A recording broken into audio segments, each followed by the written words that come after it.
Movie में हमें दिखाया जाता है ईयर 2120। इंसानों ने 3 तरीके निकाल लिए हैं इमोर्टल रहने के, यानी हमेशा जिंदा रहने के। पहला तरीका है साइबरनेटिकली इनहेंस किए गए इंसान, जिन्हें साइबॉर्ग्स का नाम दिया गया है। दूसरा तरीका है आर्टिफिशियली इंटेलिजेंट बीइंग्स, जिन्हें सिंस कहा जाता है। और तीसरे है सिंथेटिक बीइंग्स, जिनमें थोड़ी बहुत इंसानों जैसी कॉन्शियसनेस भी है, लेकिन साथ ही साथ वो सिंथेटिक भी हैं, तो उन्हें हाइब्रिड्स का नाम दिया गया है, यानी मिली जुली स्पीशीज। अब इन तीनों टेक्नोलॉजीज में से जो भी टेक्नोलॉजी प्रिवेल करेगी, यानी कि सबको अपने अंडर ले आएगी, वही दुनिया को रूल करेगी। फिर हमें एक स्पेसशिप दिखाया जाता है जिसका नाम है माजिनो। वो पिछले 65 साल यानी 65 ईयर्स से एक मिशन पर है। हम देखते हैं कि कुछ स्लीपिंग पोड्स हैं जिसमें कुछ लोग सो रहे हैं और उस नींद को नाम दिया गया है क्रायो स्लीप का। वहाँ से कुछ लोग बाहर निकलते हैं जिन्हें क्रू मेंबर्स का नाम दिया गया है। वो अपनी नींद से ब्रेक लेने के लिए उठे थे। यहाँ पे कैप्टन डिन्सडेल बोलता है कि कॉम्स डाउन है और लॉग फाइल्स करप्टेड है, पर हो सकता है कि ये कोई ग्लिच हो, और वैसे भी तुम लोग बहुत ज्यादा फ्यूल बर्न कर रहे हो, तो मैं चाहता हूँ कि किसी एक सिस्टम को तो शट डाउन कर दो। यहाँ पर एक मैकेनिक बोलता है कि मुझे लगता है कि आपने स्पेसशिप पर जो एलियंस बिठा रखे हैं उनमें से किसी एक से छुटकारा पाना होगा, या शायद सभी क्रिएचर से। लेकिन सिक्योरिटी साइबोर्ग उन्हें याद दिलाता है कि नहीं, हमारे मिशन का मेन कैरेक्टर तो यही क्रिएचर्स हैं, इनके बगैर हमारी रिसर्च का कोई फायदा नहीं है। इसके बाद एक साइंटिस्ट हमें इन्हीं अजीबोगरीब एलियंस को कुछ खाना खिलाते हुए नजर आता है।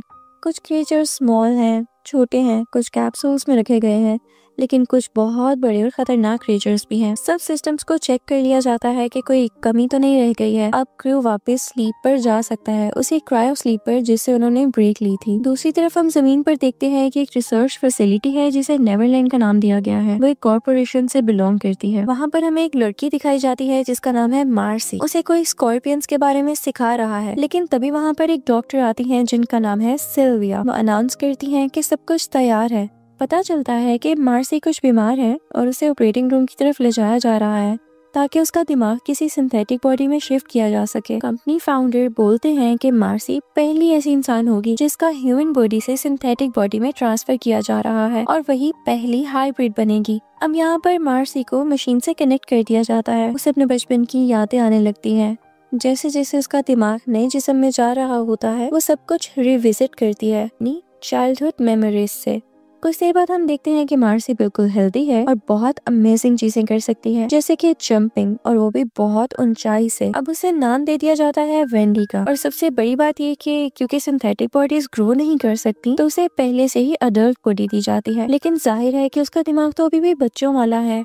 कर्श एक्सप्लेन करता है कि फेक बॉडीज ऐसे हार्मोन्स नहीं बना सकती जिस तरह के इंसानी जिस्म बना सकता है, ऐसे इमोशंस और ऐसे मूड्स जो ह्यूमंस के होते हैं। तो अब वेंडी के पास ऐसे कोई इमोशंस नहीं होंगे। डॉक्टर सिल्विया बताती हैं कि फैसिलिटी पर और भी बच्चे आने वाले हैं और कॉर्पोरेशन को उनकी मदद करनी होगी इसी ट्रांजिशन के लिए। जैसे ही वो बच्चे आ जाते हैं तो वेंडी उनके साथ बहुत बातें करती है और उन्हें अपनी नई बॉडी दिखाती है कि कितनी स्ट्रॉन्ग है। वो बच्चों को अपने आर्म्स पर हैंग भी करती है, यानी लटकाती भी है। एक एक करके सब बच्चों को उनकी नई बॉडीज मिल जाती हैं और वो अपनी बीमारी के बारे में भूल ही जाते हैं, जैसे कभी उन्हें कोई बीमारी थी ही नहीं। उन सब बच्चों को नाम दिया जाता है लॉस्ट बॉयज का। उधर माजिनो स्पेसशिप पर हम बहुत ही अजीबोगरीब क्रिएचर देखते हैं जो कि शिप में भाग रही होती है। हर तरफ केओस यानी अफरा तफरी होती है, और एज यूजुअल जो क्रिएचर्स तबाही करते हैं वो भी। शिव चिल्लाने लगता है और वहाँ पर अलार्म बजने लगता है। मोरो कंप्यूटर रूम में छुप जाता है और शिप के एआई से बात करने लगता है। बताता है कि सबके सब सैंपल्स अब जा चुके हैं, हम उनको खो चुके हैं। तभी वहाँ पर अचानक से सेवरी भी आ जाती है जो कि दरवाजा जोर जोर से बजाने लगती है, लेकिन इसकी बजाय कि मोरो दरवाजा खोलता, वो अपने आर्म को एक ब्लो टॉर्च में बदल लेता है और दरवाजे को सील शट कर देता है। और अचानक से वहाँ पर एक क्रिएचर आ जाती है जो कि जेवेरी को अटैक करके मार देती है।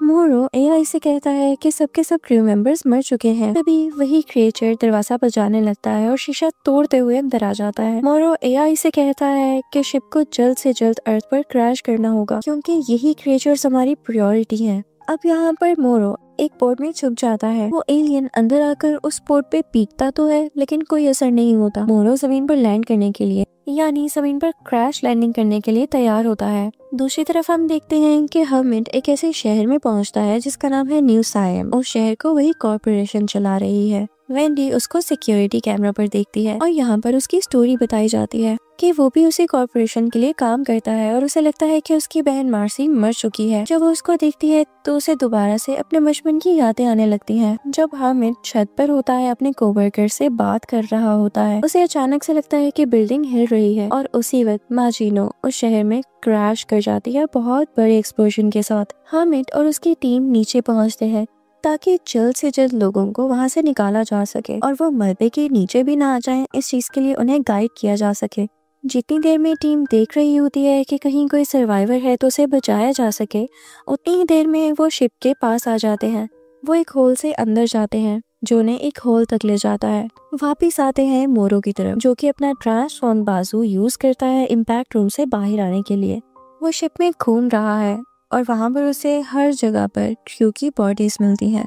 जब वो हामिद की टीम को सिक्योरिटी कैमरा पर देखता है तो वो शिप कंपनी को कॉल करता है कि उन्हें ऐसा करने से रोका जाए, उन्हें वार्न करता है। यहाँ पर वेंडी, जो कि सब कुछ सिक्योरिटी फुटेज पर देख रही थी, वो कहती है कि हमें अपनी टीम को भी भेजना चाहिए। अब उसकी टीम भी कर्श के सुपरविजन में वहाँ से चल पड़ती है।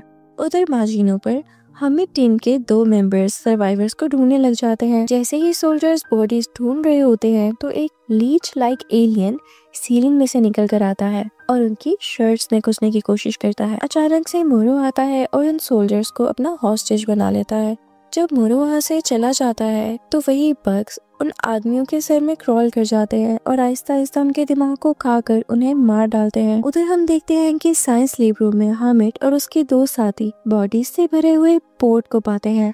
जब वो हेडक्वार्टर बताने की कोशिश करते हैं तो रेडियोस इनस्टेबल हो जाते हैं। हामिद जब डेड बॉडीज पर देखता है तो उसे लगता है कि ये तो हफ्तों से डेड पड़ी हैं। वो बिना ये चीज नोटिस किए कि एक पोर्ट में एलियन भी है, वो दूसरे रूम में चले जाते हैं। वहाँ भी उन्हें डेड बॉडी से मिलती हैं। इसके बाद जब वो तीनों वहाँ से चले जाते हैं, यानी शिप से निकल जाते हैं, बिल्डिंग के अंदर सर्च करने लगते हैं, तो उन्हें इस बात का बिल्कुल भी अंदाजा नहीं होता कि एक एलियन जिसका नाम है जेनोमॉर्फ उनका पीछा कर रहा है। वो सीढ़ियों से जाते हैं और उसके बाद उन्हें जिस दरवाजे से गुजरना होता है उस तक जाने के लिए बीच में एक बहुत बड़ा गड्ढा होता है। हामिद का साथी जंप करता है, वो वहाँ तक पहुँच तो जाता है लेकिन उसे चोट भी लगती है। उनका अगला साथी भी वहां तक जंप करके जाता है पर फ्लोर टूट जाता है, पर पहला साथी उसे पकड़ने में कामयाब हो जाता है। अब इससे पहले कि हामिद पे जंप करता, वो देखता है कि कुछ सलाइवा लाइक उसके शोल्डर पर गिर रहा है। वो ऊपर देखता है तो उसे पता चलता है कि ज़ेरोबॉर्फ तो छत पर ही है। हामिद अपनी जान बचाता हुआ वहाँ से भागता है और रेडियो पर कांटेक्ट करने की कोशिश करता है। यहाँ पर हमें एक फ्लैशबैक दिखाया जाता है जिसपे पता चलता है कि हामिद ने अपने कॉन्ट्रैक्ट की टर्मिनेशन के लिए कहा था क्योंकि उसे मेडिकल स्कूल जाना था, लेकिन उसे टर्मिनेशन नहीं दी गई, तो अब उसे 7 महीने और काम करना है। अब वेंडी ये सब कुछ कैमरा में देख रही होती है और जब कर्श की टीम वहाँ पर पहुँचती है तो वेंडी को एक बहुत अजीबोगरीब साउंड सुनाई देती है जो कि और किसी को नहीं सुनाई देती। जब वो सिक्योरिटी कैमरा को हैक करती है तो उसे पता चलता है कि उसका भाई एलिवेटर में अब तक फंसा हुआ है, तो वो भागकर बिल्डिंग में जाती है। जैसे ही वो पास जा रही होती है तो आवाज फट रही होती है। कर्श भी उसके साथ साथ होता है और बाकी लॉस्ट बॉयज की टीम भी। वो सब जब शिप के अंदर जाते हैं तो देखते हैं कि शिप की सीलिंग पर अभी भी एलियन प्लांट स्टक है। हर तरफ खून से भरी हुई बॉडीज हैं। उन्हें एक बिल्ली भी दिखती है जिसकी आंख के अंदर एक एलियन होता है और वो मिनी एलियन उस बिल्ली की आंख अपने साथ लेता हुआ उसकी बॉडी से निकल जाता है। अब वही छोटा सा एलियन आगे बढ़कर एक टीम मेंबर पे भी अटैक करता है, लेकिन वो उसे अपने हाथ से रोक देती है। वहाँ पर वो उसे एक टेबल पर फेंक देते हैं जहाँ उसे एक ट्रे में कैच कर लिया जाता है। कर्श उसकी बॉडी कंप्यूटर से कनेक्ट करता है तो उसे पता चलता है कि ये तो एक रिसर्च रिजल्ट था। उधर हामिद अपनी रिसर्च जारी रखता है। उसे वहाँ पर एक आदमी मिलता है। वो साथ जाते हैं और एक अपार्टमेंट का दरवाजा नॉक करते हैं। वहाँ पर एक कॉस्ट्यूम पार्टी चल रही होती है। तभी वहाँ पर जेनोमॉर्फ आता है और फौरन से हामिद के साथ जो आदमी होता है उसे मार डालता है और उसे उठा कर फेंकता है, जिसकी वजह से उस आदमी के पास जो रखी गन होती है वो एक्टिवेट हो जाती है और उसकी वजह से जो कॉस्ट्यूम पार्टी का होस्ट होता है वो डर के मारे अंदर भाग जाता है, लेकिन दरवाजा खुला रह जाता है और जेनोमॉर्फ पार्टी को क्रैश कर देता है। वहाँ पर मौजूद सबके सब गेस्ट को मारने लगता है। हामिद के साथ जो आदमी था वो उसकी बॉडी में उठाकर हामिद की तरफ फेंकता है। अब पूरा का पूरा कमरा लाशों से भरा हुआ है। जब सारे के सारे गेस्ट मर जाते हैं, यानी उनको जेनोमॉर्फ मार डालता है, तो अब जेनोमॉर्फ बालकनी से छलांग लगाता है हर्मिट को भी मारने के लिए, लेकिन तभी वहाँ पे मोरो आ जाता है और अपनी इलेक्ट्रिकल गन को यूज करते हुए जेनोमॉर्फ को स्टन कर देता है और उसके बाद हर्मिट को भी। जब वो एलिवेटर तक पहुंचता है तो उसको उस कॉर्पोरेशन के सोल्जर्स घेर लेते हैं जो उसे अरेस्ट करने की कोशिश करते हैं। अब इनके आर्ग्यूमेंट की वजह से जेनोमॉर्फ को टाइम मिल जाता है कि वो दोबारा से जाकर उन तक पहुंच सके और उन्हें जान से मार सके। वो मोरो को मारने के लिए तैयार होता है, लेकिन कुछ आवाजें सुनता है और वहाँ से भाग जाता है। कर्श उधर दूसरी तरफ कंप्यूटर फाइल्स पर देख रहा है, जहाँ उसे एक फुटेज मिलती है कुछ क्रीपी एग पैचेस की। वो ये बात वेंडी को बताता है। वो ये भी चीज पढ़ता है कि अभी कुछ 5 अनडिस्कवर्ड स्पीशीज, यानी कुछ ऐसी स्पीशीज जिनका कुछ पता लग नहीं सका, वो भी आ रही हैं। कैवलियर उनसे कांटेक्ट करता है और उनसे कहता है कि सबकी सब जिंदा स्पीशीज को वहाँ पर भेजो। जब हर्मिट जागता है तो वो इर्द गिर्द देखने लगता है। वो काफी एक्सपेंसिव अपार्टमेंट लग रहा होता है। उसे एक ऐसी फुटबॉल भी मिलती है जिस पर साइन हुए होते हैं। उसे अपने बचपन की याद आने लगती है और उस लम्हे उसे वेंडी ढूंढ निकालती है। आहिस्ता से वो उन्हें अपने साथ आने के लिए कहती है। वो तीनों एलिवेटर की तरफ भर जाते हैं और उन्हें ये मालूम नहीं होता कि शाफ्ट में कोई और भी मौजूद है। जैसे कि वो कॉरिडोर की तरफ जा रहे होते हैं, वेंडी हर्मिट को बताती है कि वो असल में कौन है। हर्मिट को उसकी बात पे यकीन नहीं आता और उससे वो बचपन के सवाल पूछने लगता है, ये जानने के लिए कि क्या वो वाकई सच बोल रही है। जब वो सारी बातों का जवाब दे देती है तो हर्मिट रोने लग जाता है और उसे गले से लगा लेता है। उसके बाद इन तीनों को एक एग पैच मिलता है। वेंडी को अजीबोगरीब आवाजें आने लगती हैं। एक अंडा आहिस्ता से मूव कर रहा होता है। जेनोमॉर्फ भी अचानक उस कमरे में आ जाता है और हर्मिट को अपने साथ ले जाता है। वेंडी उनके पीछे भागने लगती है। हर्मिट अभी शिपिंग कंटेनर में होता है। जेनोमॉर्फ वहाँ पर आता है और उन पर ग्राउल करता है। वेंडी और हर्मिट को उसके चलने की आवाजें आती हैं जो कि कंटेनर के ऊपर की तरफ से आ रही थीं। वेंडी थोड़ा इंतजार करती है और सही मौका देखते हुए सीलिंग को स्टैब करने लगती है ताकि वो उसको नुकसान पहुंचा सके। उसका खून बहने लगता है और उसका खून इस कदर एसिडिक था कि सीलिंग में होल ही हो जाता है। उसके बाद जेनोमॉर्फ कंटेनर को पुश करता है। वो गिर जाता है। हर्मिट अब वेंडी को नहीं देख पा रहा था। जेनोमॉर्फ हर्मिट की तरफ बढ़ता है, लेकिन वेंडी उसे पीछे से हुक डालते हुए खींच लेती है। वो उसे दरवाजे की तरफ खींचती है और हर्मिट उसे बंद कर देता है, जिसके बंद होने की वजह से एलियन का इनर जो कट हो जाता है। लेकिन वो होसीला जेनोमॉर्फ अपने साथ साथ वेंडी को भी दरवाजे के अंदर खींच लेता है। हर्मिट केबल को बाइट करता है ताकि वो दरवाजे को दोबारा से खोल सके। दरवाजा खुल तो जाता है, लेकिन वो ये देख के हैरान रह जाता है कि जेनोमॉर्फ की बॉडी कुछ डैमेज हो रही है। यहाँ पे हर्मिट और वेंडी बेहोश हो जाते हैं। होश में आने के बाद हर्मिट को उसकी शेडिंग दिखती है। उधर हम मोरो को देखते हैं जिसका ब्रेन अभी भी कंप्यूटर से जुड़ा है। कर्श और मोरो का आर्ग्यूमेंट हो जाता है कि शिप अब किससे बिलोंग करती है। उसी दौरान एक एग खुल जाता है और मोरो बाहर की तरफ जंप लगा देता है। उसके बाद कॉर्पोरेशन टीम आती है जो कि लॉस्ट बॉयज को, रेस्क्यू टीम को और एलियन सिंबल्स को उठाकर नेवरलैंड लेकर जाने लगती है, जबकि सिल्विया वेंडी पर अपना काम कर रही होती है कि वो उसे ठीक कर सके। कर्श जब भी किसी अंडे को खुलता हुआ देखता है तो परेशान हो जाता है। अभी भी एक अंडा खुलता है और उसे ड्रैग करके ले जाता है। उन्हें एहसास होता है कि अंडे तभी रिएक्ट करते हैं जब उनके सामने कोई ऑर्गेनिक लाइफ होती है। सो कैवलियर कर्श को चार्ज ऑफ एलियन बना देता है। हम शाम को देखते हैं कि मोरो किसी न किसी तरह शहर में पहुंच चुका है। वो किसी रेंडम इंसान से उसका फोन छीन लेता है और कॉर्पोरेशन की सीईओ को कॉल करता है। वो उसे बताता है कि उसके पास डेटा तो है लेकिन क्रिएचर्स नहीं है, लेकिन वो प्लान कर रहा है उन्हें वापस लेके आने के लिए, क्योंकि वो पूरी जिंदगी इसी पर ही तो काम करता रहा है। यहाँ पर हमें ये भी पता चलता है कि मोरो की एक बेटी भी थी। दूसरी तरफ हम देखते हैं कि वेंडी को होश आ चुका है और अब वो कुछ बेहतर महसूस कर रही है, लेकिन उसे अजीबोगरीब आवाजें अब भी आ रही हैं, तो उनका पीछा करती है। उधर लैब में कर्श और 2 लॉस्ट बॉयज एक अंडे को काटते हैं। उन्हें उसमें से एक एलियन मिलता है जिसका नाम फेस हगर है और उसकी इतनी बुरी आवाज होती है कि वेंडी कोलैप्स कर जाती है।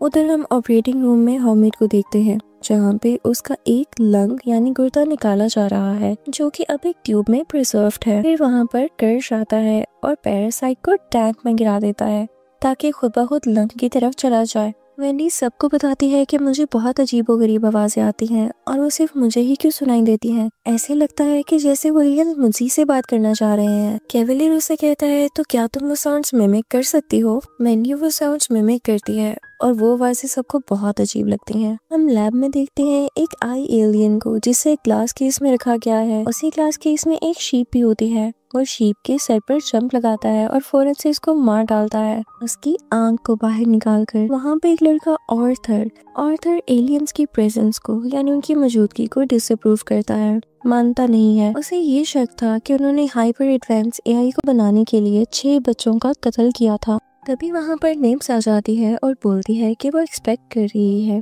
पर ऑर्थर उसे एक्सप्लेन करता है कि तुम्हारे जैसी मैकेनिकल बॉडी के लिए पॉसिबल ही नहीं है। पर निप्स कहती है नहीं, ये असल है। पर सिल्विया उसे समझाती है कि ऐसा पॉसिबल नहीं हो सकता। उधर कैवलियर वेंडी से कहता है कि वो हमें को घर भेज देगा, लेकिन इसके बदले में वेंडी को जेनोमॉर्फ रिसर्च में उनकी हेल्प करनी होगी, क्योंकि उन्होंने वेंडी के भाई हर्मिट को यहाँ पे रहने दिया। बाद में हम देखते हैं कि वेंडी लैब में जाती है और उन्हीं अजीबोगरीब आवाज़ों को रिपीट करती है ताकि वो एलियन और हर्मिट के लंग से बात कर सके। तभी अचानक से हर्मिट के लंग में से एक बेबी जेनोमॉर्फ निकल कर आता है, लेकिन वेंडी उसे ठंडा करती है उसी अजीबोगरीब आवाज़ को निकालकर, और उसके बाद उस बेबी जेनोमॉर्फ को पेट करने में कामयाब हो जाती है। गर्श ये सब दूर से देख रहा होता है। तभी वहाँ पे एक फ्लैशबैक आता है जो दिखाता है कि मार्टिनो का क्रू अपने क्रायोट के अंदर जा रहा है। वहाँ हम देखते हैं कि आग भी है और 2 फेसहगर्स वहाँ से एस्केप कर चुके हैं। एक ने कैप्टन डेंस्टेल को मार दिया है और दूसरे ने अपनी बॉडी किसी और के साथ अटैच कर रखी है। मोरो भाग कर जाता है इन्फर्मरी की तरफ और उसे पता चलता है कि रिंसेल वाकई ही मारा गया है, क्योंकि कुछ क्रू मेंबर्स ने जब फेसहगर्स को मारा था तो उनका खून उसी कैप्टन के फेस पर भी गिरा था। ब्रोंकी अभी भी जिंदा है तो वो सब अग्री करते हैं कि उन्हें उसी क्रीचर के साथ क्रायो स्लीपर भेज देते हैं, लेकिन एट द एंड उनका ये प्लान फेल हो जाता है और वो फेसहगर ब्रोंकी को मार डालता है और फिर बोट को ब्रेक करता हुआ वहाँ से निकल जाता है। मोरो एक आदमी को एक इलेक्ट्रिक स्टन गन देता है। क्रू मेंबर्स में से कुछ लोग भी उठ जाते हैं। उसी दौरान वो लोग नोटिस करते हैं कि एक और एलियन एस्केप कर चुका है। अब वहाँ पर एक क्रू मेंबर की तबीयत उन्हें कुछ ठीक नहीं लगती। जब उसका स्कैन किया जाता है तो पता चलता है कि उसके डाइजेस्टिव ट्रैक्ट में कुछ डार्क स्पॉट्स हैं। उसका बहुत ज्यादा खून निकल रहा होता है। तो वहाँ मौजूद 2 लोग उसका ऑपरेट करने लगते हैं और जब वो उसका ऑपरेशन कर रहे होते हैं तो उन्हें कुछ फॉरेन बॉडीज नजर आती हैं। उन्हें लगता है कि शायद ये कोई टिक्स है। जब उनको रिमूव कर रहे होते हैं तो एक टिक एक गैस स्प्रे करती है जो कि फौरन वहाँ पर मौजूद 3 लोगों को मार डालती है। बाकी वहाँ से भागने की कोशिश करते हैं, लेकिन जो एलियन बग्स होते हैं वो उसकी बॉडी से निकल आते हैं। वहाँ पर एक और जेनोमॉर्फ अटैक करने के लिए आ जाता है। अब मोरो इन सब चीजों से बहुत तंग आ चुका था। वो शिप की कमांड ले लेता है, सबको ऑर्डर देता है कि जितना जल्दी हो सके हमें अर्थ पर पहुंचना होगा। इसके बाद मोरो कॉरिडोर की तरफ जाता है, लेकिन उसे कोई रोक लेता है जो उसके ऊपर फायर भी चलाता है।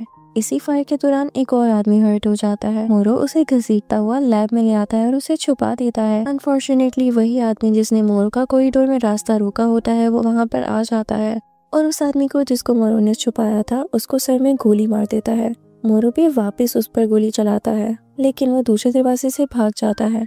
लेकिन मोरो भी आकर उसे ब्लेड से मार डालता है, लेकिन दरवाजा खुले रह जाने की वजह से आई एलियन भी लैब से बाहर निकल आता है। उस तरफ हम मेडिकल बे का सीन देखते हैं जहाँ पर जेनोमॉर्फ आकर ज़वेरी के पीछे आता है और उसकी टांगों पर अपनी टेल मारता है ताकि वो गिर जाए। ज़वेरी फौरन से भाग जाती है और दरवाजा बंद कर लेती है, लेकिन जेनोमॉर्फ दरवाजा खोलता है और उसका पीछा करने लगता है। दूसरे रूम में ज़वेरी को एक ब्लू टॉर्च मिलती है जिससे वो दरवाजे को सील कर देती है। मोरो भी खुद को कंप्यूटर रूम में छुपा लेता है और बाहर जेनोमॉर्फ से जो भी फाइट कर रहा होता है वो उसे अपनी टेल से इतनी बार मारता है कि उसकी बॉडी यूजलेस हो जाती है और उसकी बॉडी से आई एलियन बाहर आकर जेनोमॉर्फ के फेस पर चढ़ जाता है और यहाँ पर ज़वेरी को भी मौका मिल जाता है भागने के लिए। लेकिन जब वो मोरो से मदद मांगती है तो वो दरवाजा सील कर देता है एक ब्लू टॉर्च के साथ। उसे कोई फर्क नहीं पड़ता कि बेशक जेनोमॉर्फ के अटैक से ज़वेरी मर ही जाए। कुछ ही देर में अर्थ पर शिप क्रैश हो जाती है और चंद ही दिनों बाद मोरो उसी कॉर्पोरेशन से मिलता है और उनसे वादा करता है कि वो एलियन सैंपल्स को वापस लेकर आएगा। वो ये भी प्लान करता है कि वो कैवलियर को मार डालेगा। हमें दिखाया जाता है कि बेबी जेनोमॉर्फ को लॉक किया गया है, लेकिन वेंडी उससे बात करने के लिए उसे विजिट करती रहती है और हमेट अपनी बहन के लिए परेशान है। हमेट उसे कहता है कि हमें यहाँ से निकल जाना चाहिए, पर वेंडी अभी भी यहाँ पर रहकर कुछ रिसर्च करना चाहती है। दूसरी तरफ हम निप्स को देखते हैं जो कि अपना टेस्ट करवा रही होती है, क्योंकि उसे लगता था कि जैसे वो एक्सपेक्ट कर रही है। साइंटिस्ट कुछ समझ नहीं पाते तो एक लड़का कहता है कि उसका माइंड वाइप कर दो। आर्थर एक बहुत काइंड साइंटिस्ट होता है, वो मना कर देता है, लेकिन डॉक्टर सिल्विया अग्री कर लेती है और ऑर्थर को निकाल दिया जाता है। उधर हम देखते हैं कि वो कॉर्पोरेशन और कैवलियर एलियन क्रैश के लिए एक दूसरे को ब्लेम कर रहे होते हैं। निब्स की मेमोरी वाइप होने के बाद वेंडी सिल्विया से कन्फ्रंट करती है। वो उससे कहती है कि प्रॉब्लम्स एलियन नहीं बल्कि तुम हो। उसी वक्त लैब में एक एक्सीडेंट होता है जब एक आदमी गलती से एक एलियन सेल खोल देता है और एलियन उस पर एसिड फेंककर उसे मार डालता है। अब उधर ऑर्थर और एक और आदमी लैब में जाते हैं, लेकिन वो आदमी ऑर्थर को धोखा दे देता है और उसे एलियन के साथ लॉक कर देता है। थोड़ी देर बाद एलियंस वहाँ से एस्केप कर जाते हैं और साइंटिस्ट को मारना शुरू कर देते हैं। यहाँ पर वेंडी हैकिंग से जेनोमॉर्फ को फ्री कर देती है ताकि वो उनकी मदद करे। हर्मिट ऑर्थर की मदद से उनके ट्रैकर्स बंद कर देता है और फिर तीनों यानी वेंडी, हर्मिट और निब्स जंगल की तरफ भाग जाते हैं। जंगल में उनको कुछ ग्रेव्स मिलती हैं, असली बच्चों की, जिनके माइंड्स इन हाइब्रिड्स में ढाले गए थे। वहाँ सोल्जर्स भी आ जाते हैं, लेकिन वेंडी जेनोमॉर्फ को बुला लेती है जो सबको मार डालता है। जब वो डॉग्स तक पहुँचते हैं, सोल्जर्स उनका इंतजार कर रहे होते हैं। एक सोल्जर निब्स का टॉय पानी में फेंक देता है तो निब्स उस पर अटैक कर उसका जो तोड़ डालती है। यहाँ पर फाइटिंग होने लग जाती है। वेंडी और निब्स दोनों अपनी रोबोटिक स्ट्रेंथ से सोल्जर्स को गिरा देती हैं, लेकिन एंड में हर्मिट चोट देख के निब्स को रोक लेता है और सब पकड़े जाते हैं। इस दौरान हम देखते हैं कि जेनोमॉर्फ पूरे आइलैंड पर इंसानों को मार रहा होता है और वेंडी फैसिलिटी के सिस्टम को हैक करके सिल्विया को उनके क्राइम्स दिखाती है और सेल्फ डिस्ट्रक्ट अलार्म एक्टिवेट कर देती है। वहाँ मोरो और कर्श के दरमियान लड़ाई होती है। मोरो मरने ही वाला होता है और इसी दौरान सब कंट्रोल से बाहर भी होने लगता है। एडम हर्मिट को ट्रिक करता है और एक एलियन उस पर अटैक करता है, लेकिन वेंडी उसे बचा लेती है। वो उसकी बॉडी को रोबोटिक तरीके से फ्रीज कर देती है, कुछ हैकिंग करके। अब फाइनली यहाँ पर आखिरी सीन आ जाता है जिसमें कैवलियर एस्केप करने की कोशिश करता है और $1 मिलियन रिवॉर्ड ऑफर करता है। यहाँ वेंडी भी जेनोमॉर्फ को बुला लेती है जो सब गार्ड्स को मार डालता है। अब हर्मिट कैवलियर को बेहोश कर देता है और वेंडी सब करप्ट साइंटिस्ट जिनमें सिल्विया, एडम, मोरो, कर्श और कैवलियर हैं उनको एक सेल में बंद कर देती है और यहाँ पर बोलती है कि अब इंसान नहीं, हम हाइब्रिड्स और एलियंस रूल करेंगे। इसी के साथ सीन यहाँ पर क्लोज हो जाता है। Thank you for watching.